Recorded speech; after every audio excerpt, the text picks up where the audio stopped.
Ladies and gentlemen, next on the agenda, we're keeping it green, or truth be told, we're going blue.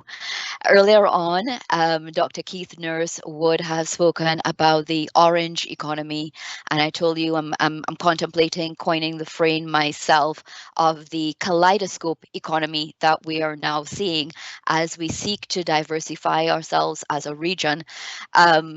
Several new economies are popping up, and one such economy that we're hearing more and more of, and the promise that it holds, is the blue economy. Joining us today is Mr. Mark Hill. Mark is the CEO of Export Barbados. He is also an innovator, designer, and entrepreneur who established two businesses, Inogen Technologies and Biogen. And they all have that sustainability feel, Mark, leaning towards renewables, etc. But you are now head of Export Barbados, and one of the I guess almost signature projects of Export Barbados is the whole promotion of the blue economy, as we encourage persons to look to Barbados as a place to invest, live, play, and do business. And one of the projects that Mark has been very active globally in selling is the whole concept of looking to Barbados for the blue economy, Barbados as a blue destination, bio island. So all yours. Yes. Good afternoon. Thanks, Renata, for that introduction. And I would want to thank the organizers for inviting me to speak to this particular topic. It's a very important topic. One, because us in the Caribbean, we are on islands. And what that fundamentally means is that we are classified as small island developing states, and our oceans are our biggest resource. In fact, Barbados's ocean is 400 plus times the size of its land mass.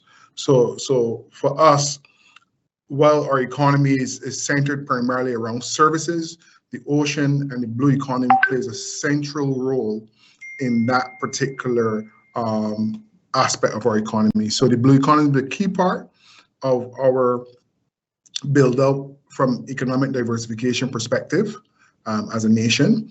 We've been working on it since 2018. I've been advisor to the Minister of Blue Economy. We've done a number of initiatives to drive the whole narrative of the blue economy forward. And what I want to walk through this afternoon in these 40 minutes is really look at some case study numbers, because I know I'm speaking to accountants, so I don't want to speak to pie in the sky stuff. I want to look at what has been done, the bankable stuff that is on the books and on the cards, so that you're looking at real investment opportunities and real growth that we're seeing taking place because of this shift going forward. So as we build out into the presentation, blue economy, I'm going to give it from an Export Barbados perspective. Everybody seeing clearly? Go to presentation mode. Okay. I'm in presentation mode right now.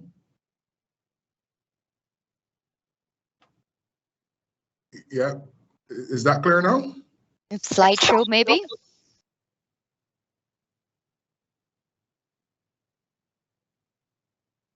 Is that better now?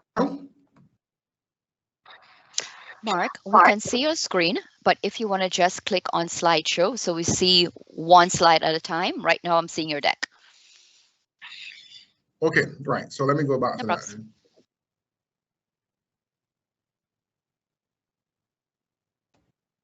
So are you seeing just one slide now?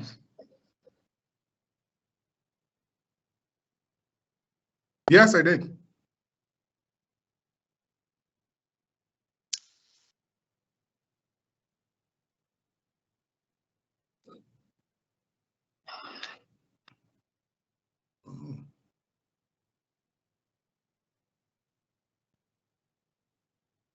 Okay, so for the purpose of time, maybe I will just continue. Okay, it's okay to see. Yeah. Okay, thanks. All right. So on our blue economy focus, what Barbados have done strategically is that we focus on the science of business and the business of science, and how do we coming out of COVID leverage these resources that we have to experience double and triple digit growth. Yesterday, you would have noticed that the IMF came out and they speak to an 11% growth for Barbados. So those are the type of numbers that we are aggressively focusing on, and we are strategically positioning all of our resources to maintain that double-digit growth going forward. And the blue economy is going to play a central role, and I was just kind of paint the picture to show how we're going to get there. All right, everybody can see that third slide? All right, yeah, good, thank you. So what does being the most innovative TPO look like? So one of the things that Export Barbados have done is how do we position ourselves globally to promote our blue economy in a very aggressive way, and what is the real core and heart of our blue economy? So one, we look at it must facilitate exponential growth, which is a critical value for us. It must sponsor and support and facilitate life. So we're not going to be getting into any sectors that would undermine life, whether it be ecological life or human life, but we're maintaining a very plumb to a life-centric outlook. It must build new systems for quality of life, so it must be about improving human life and human well-being and human health. Is an organization that is aligned to life, so everybody in the organization is focusing on what are the new products and services that promote life, health, and well-being, and how do we become a profit center for all of our stakeholders. So we're not just talking sustainability, but we're bridging the gap between sustainability and profitability. Yeah, and I believe that we are on our pathway to deliver this. So how do we deliver life as a business? It's applicable internally and externally in all the sectors and to all the manufacturers. So all of our manufacturers, for example, whether you're in the ocean space or in our bio space or in the design engineering space, we are aligning all of our manufacturers under that life bio island format. And we're asking all of our manufacturers to join the sustainability direction that we're going in as a country, and to get that significant level of buy-in. The other thing that we're doing is that we're shifting from being policy-centric to being design-centric. So we're not looking at what are the rules and regulations out there in the ocean. We're stepping back and saying, what do we want to achieve in the end? And then we're designing our policies and frameworks to meet those needs and those goals and those objectives. So more design-centric approach we're using. And what does that delivery system look like? So the life business is strategically, we are in the business of life, then we are in the business of science. So what does it look like for us? It looks like a very strong scientific, data-driven and managed program rolling forward. So some of the key performance index that we're looking at, particularly as a sustainable and responsible and impactful country that we're seeking to be. So we're looking at alignments of our time, capital, and talent within the blue economy space. So we're measuring all of that activity. We're measuring the time spent in building it out, the capital that is going into it, and the talent that is needed to help grow this particular aspect of our economy as well. So, so as far as time is concerned, we know that we're 20 years behind due to the import substitution and industrialization strategy. So we haven't been focusing on our resources in the type of way that we should have been. So since we joined the WTO, the Caribbean states haven't zeroed in on their resources. And the ocean being the number one, outside of tourism, we haven't really zeroed in. So we know we're 20 years behind and we're playing catch up. As far as capital is concerned, we know that we lost over 4 million this year due to the loss of revenue streams. of sail and land. That is the internal to our corporation. But we also know that from a tourism perspective, we lost about 40% of our business during the COVID period. So we're now clawing our way back in terms of growing our market back to what we've lost. As far as talent is concerned, we know that the nation needs new scientific talent, ocean-based skills, ocean-based talents, blue economy skills, environmental talents. So we're going after that in a very aggressive way as well. Discipline, we're focusing on a few things. So we're not going to be all over the place when it comes to the blue economy. And we're building capacity of consistency, a high level of performance, and we aligned ourselves to what we call the IBA standard. So we're doing sound business analysis around our oceans. So we're not getting into airy-fairy concepts. Sound business analysis. This has to be bankable. Yeah, and we're measuring everything, even down to our fish count. We actually put out, earlier up this month, we put out some buoys that are trapped by the Sahara. So we know exactly where the plankton is that attracts the fish. We know how much biomass fish is there, and we know how our fishermen can perform. And we've been able to measure over the last few months that our fishermen in Barbados have boosted their catch by 70%. So, because of the technology that we deployed and what we introduced, something just a smart fishing. So we're treating our oceans as a business space, not just as another narrative that the world is talking about. We're really now taking it very serious and putting in significant investment into monetizing what our oceans have to deliver to us. Then endurance, we know it's a long haul, long race. So we're building capacity for endurance within our teams. We're also building predictability. So repeatable high-level systems of performance, we're building into that as well, and then focusing on value creation, double and triple digit growth in both finance and jobs. So we're seeing a significant uptake as well in job creation in this particular space. So being export savvy, design centric. So we kind of call this overall approach SIDS for SIDS. So science, innovation, design, strategy, SIDS for small island developing states. And why design centricity? Because design centricity is proven by McKinsey plus others that it does deliver consistently year on year triple digit growth, whereby design is driving how the policy decisions, design is driving regulatory framework, design is also driving the look, feel, and the impact and the experience of the products, goods, and services going forward. So to zero in, our oceans fall into our overall brand pitch that we've been promoting globally, as moderator has highlighted. So we promote Barbados as a high quality life destination from a tourism point of view. So we've rolled that into our brand culture as far as our industry is concerned, and in particular our ocean industries as well. So Barbados is about a quality of life.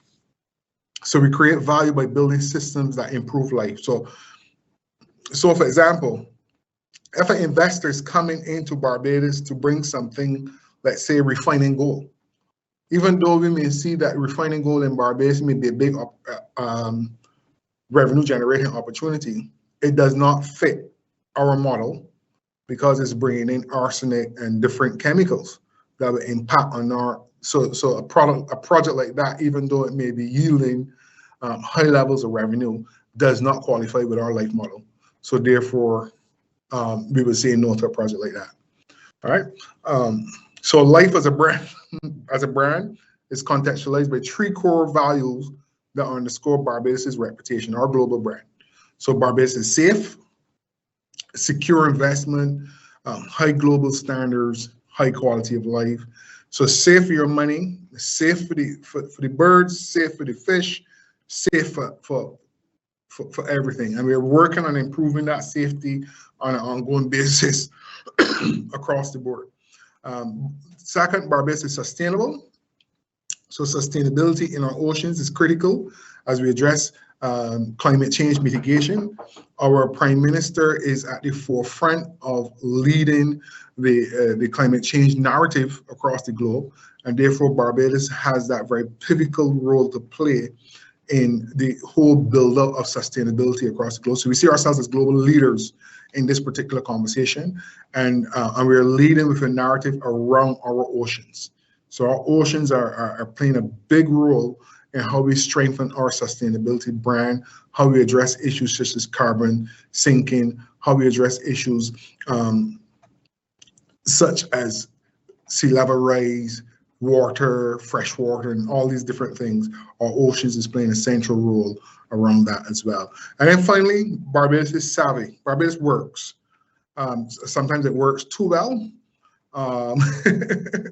And we build systems on top of systems on top of systems that then can slow things down a bit, but we're learning now how to peel away these onions to get to the stuff that will make the ease of doing business a lot more rapid as a small island state. But we're good at building systems at work. We're good at collaborating.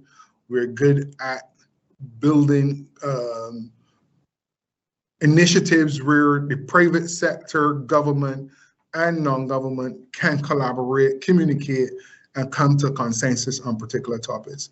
So those are the core brand values for the overall island, but then industry, which includes the ocean industries, look at then how can we now build out a scientific brand and plus a brand around surplus. Can we have our oceans beaming with whales, beaming with dolphin, beaming with fish, so that there's so much surplus that we can't eat all. And that's about really creating a healthy environment around our oceans as well. Just a quick one, in terms of our export baskets under the SIDS for SIDS, we anticipate that our new growth is going to come from that whole scientific involvement and tying our oceans in to our overall growth strategy. So we have about 700 core products that we primarily export, but now we're building up a new suite of additional 1,000 products around the oceans, around bio, and around design as well. So you can see here how we're sustainability aligned, and you can see how the ocean/blue economy is connected into the overall industrial framework under the SIDS for SIDS program. So you have ocean industries, which have ocean science, our scientific exports, marine biotech. So those include things such as robotics, surveillance, satellite technology. So imagine little small Barbados is more interested in space, having a space program, but not necessarily because we want to launch new internet services across the world, but basically our interest in space is so that we can focus back on our oceans and look down, see who's in our waters, what are they doing, and then be able to address our export opportunities from there using satellite technology. You also see overlap with the bio industries as well. Life sciences are there, and the design economy is there. So in a nutshell, when you think about the blue economy, you can't think about it in a silo by itself. The blue economy is integral and part of the overall economy. And as I go through, you will see how significant it is. All right, so what Barbados did is that we then build 3 export pillars around life. And one is around our people, right? So the design economy is around our people, our oceans, which we're speaking about today, and our island, the actual physical landmass and the biosphere of the island. And then we measure the outputs. So here you're seeing our certified exports within those 3 pillars. But the gray line at the bottom, you can clearly see that we have a lot of work to do with our oceans, but it has grown. It has grown since we have started to focus on this.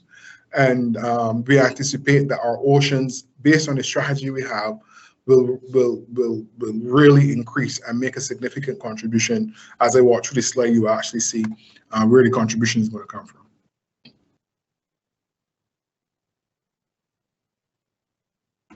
Okay. We also do a tier system for our exporters. So if you're earning over 10 million US dollars, you're in tier 1.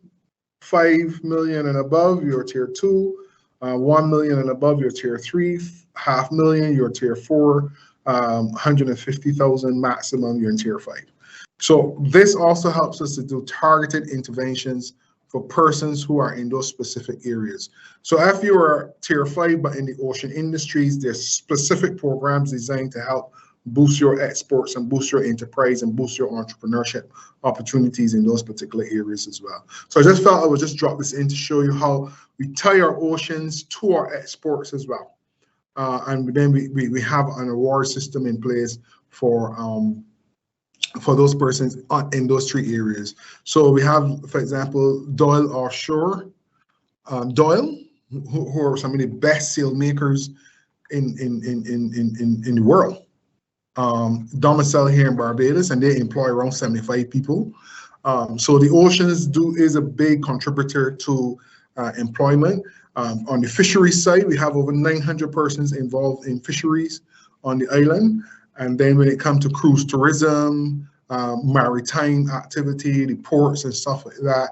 So we measure all this stuff and all this activity as we go forward. And just to show you some results since we had pivoted, because before traditionally the organization didn't used to take the oceans and the bioeconomy and all these things into consideration. And before that, we had negative growth.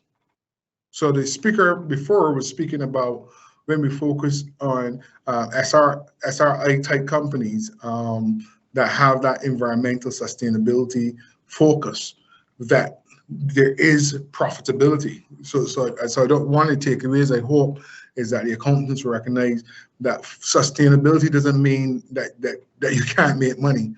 On the contrary, I started Inogen Technology in my basement with $500, and it turned into be one of the biggest renewable energy companies in the Caribbean. By the time I sold it, it was at $5 million when I sold it. Not trying to give away anything, but and then my other company, Biogen, which another English company took over, all sustainability. And what we're seeing with sustainability companies and the sustainability focus is that they're growing between 18 and 20%. And that is the kind of growth that we're seeing. So there's a shift in the market demand for these type of products going forward, and we anticipate that the uptake will be a lot more significant. So what we have done on the inside is that we have shifted to business paradigm. So yes, is the oceans. Yes, we're into sustainability, but can we do sustainability? Can we do sustainability in a business way, so that sustainability is profitable from the get-go? So we're in this to make some money. And that is the paradigm that we came into the market with. And what we have seen in last quarter, December 2021, is that we had an 11.4% growth in overall exports. And that is big in the context of a bad supply chain issue, in the context of COVID, coming out of COVID. And then in the first quarter of 2022, this year, we have 16.6% growth. So fundamentally, we have grown by 20%. So what we're seeing on the ground and what we're seeing coming as far as sustainability and married with design centricity is concerned, is that the numbers are reflecting. It's only this month we have seen a slight dip where we dropped to like 15%, but we're holding in those double-digit numbers going forward. Yeah, and the second thing is that for the oceans, the export business is central. It's central, right? And it's a unique capital ecosystem. So when we're talking about ocean economy and blue economy and stuff, you're really talking about how boats and logistics and stuff like that is moving, and this is significant business. In fact, the blue economy is valued, according to UNCTAD, at $2.5 trillion globally. 2.5 trillion, right? So when we look at blue economy, we're just thinking about, just it's the ocean and fish. No, there's a whole ecosystem around the blue economy that exports, the movement of people, cruise sector, tourism. That whole framework is part of the blue economy, not just the biological ecosystem. And then our scientific exports business tied to the blue economy, targeted specific talent. So I don't know if any of you on that's listening would be familiar with programs such as XPRIZE, but Barbados has gone after XPRIZE specifically for our ocean challenges. So we bring scientists from all over the world. I think XPRIZE is like you win $1 million or something like that for solving ocean problems. So we're very, very focused, very, very targeted, looking at how do we build out our economy around this key pillar. All right, on the small business side, the SMEs, yes, they bottom out with COVID, but if you notice, they surpassed 2019, 2018, 2017, 2016 numbers.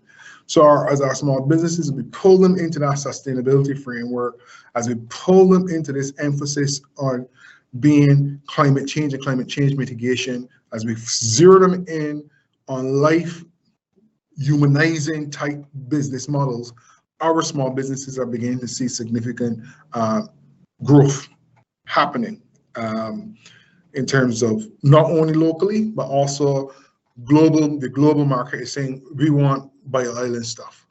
So we're getting ready now to launch our bio-island certification so that as our nation brand begins to build out, that you just can't piggyback, So we're gonna put that bio-island certification. So your product has to be made on the island. The island has to be addressing climate change. It has to be addressing sea level rise. And so if that certification is not there, you know that the product is a scam. Yeah. So we're not greenwashing. We're living this thing. Yeah. We're living this thing every day. So when we look at the blue economy, that 2.5 billion is just to give you a sense of how the divide is. So a bulk of it is tourism. So as I said, Barbados is very good at tourism. We're strengthening it. But as we come now and deal with some of the other pillars in the blue economy, such as sea transport, high technology and other manufacturers, ship, port and equipment and parks, marine fisheries, seafood processing, sea minerals, these are the areas that we're zooming in on and strengthening. Also, too, we're building this in, especially into our bio-island certification, climate change scenarios. We're running various models and seeing what's the impact on our producers and our service people. We're looking at our port revenue. How do we make our port more profitable? How do we protect our EEZ so that we can monetize it a lot more? Our freight transport, how do we improve our logistics, get products out cheaper for our manufacturers and for our small business people? How do we manage our assets in this context of climate change and sea level rise? Because our ports are right next to the ocean. So as sea level rise impact on our ports, how we address the loss of our assets and values because of climate change and the loss of revenue. So we're looking at that whole cycle every day and running various scenarios around this. So coming to the meat of the matter, some of the ocean investments that Barbados have in the pipeline right now, and by pipeline meaning that not just MOU signed, but we're at the contract level. So we're going to be the leaders in the Caribbean when it comes to green hydrogen. So we're using renewables as a model of economic resilience. We've already signed an MOU with a wave energy company, and now we're getting ready now to run the first pilot. And then we're also working with a large, traditionally in the hydrocarbon space, but they also have a renewable space, and they're coming in to work with us with offshore wind, but primarily moving all this stuff to hydrogen, so that the bio island is an island that is powered by hydrogen.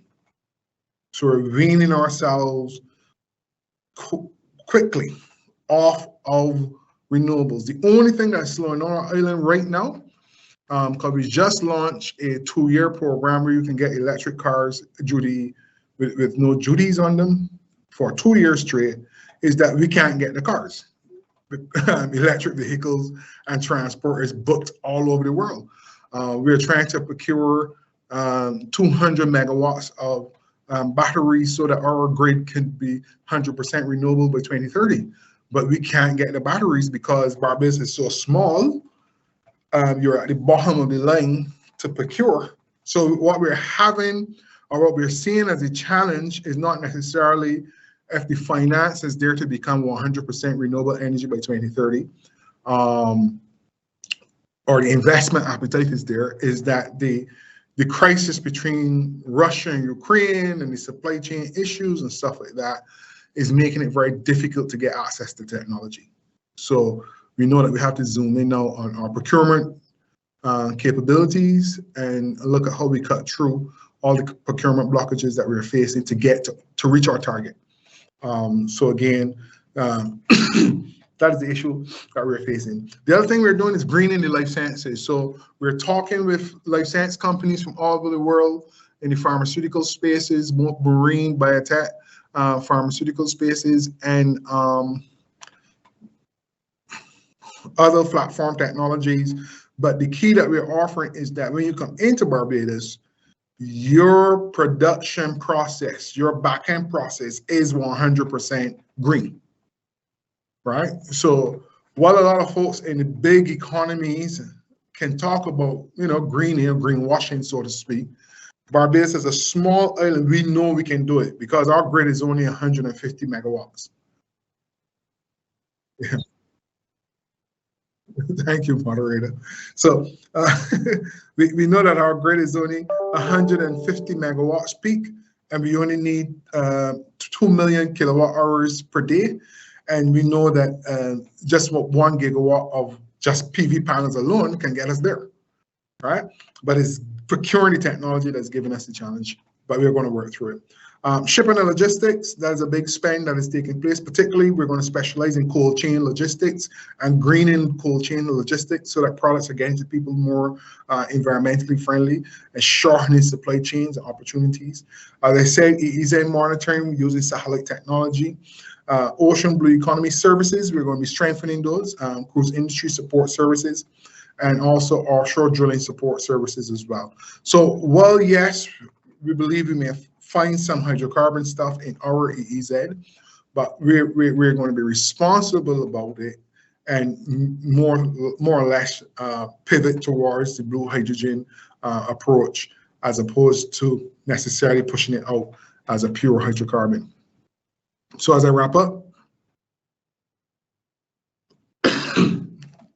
some of the revenue streams that we're looking at going forward there, I won't deep dive into this here, and some of our sustainable growth projections going forward. But I wouldn't deep dive into that. I think the core area is life, and the business of life is also good for your business as well. Thanks. Thank you. Thank you very much. And everyone, that was Mark Hill, CEO of Export Barbados, presenting to us his presentation on the blue economy and what Export Barbados is charged with in the promotion and management of same.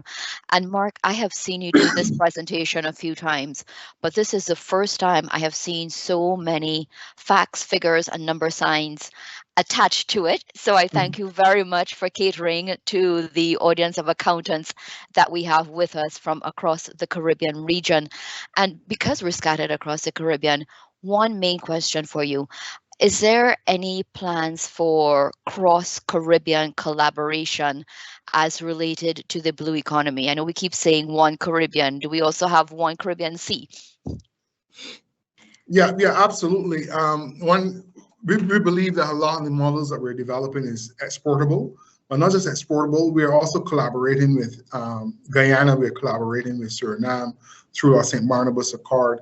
So there's these regulatory frameworks that is allowing us to collaborate as an island. And our intent is that, I mean, FR Satellite Technology is helping us with our EEZ. We can also work with St. Vincent with their EEZ and the others as well. You know, so naturally, CARICOM is one of our biggest trading partners. So definitely we'll be looking to collaborate with CARICOM. Thank you. Everyone, Mark Hill, CEO Export Barbados. Mark, thank you for your time and your input with us today. We may be in touch for future sessions. No problem. God bless everyone. Thank you.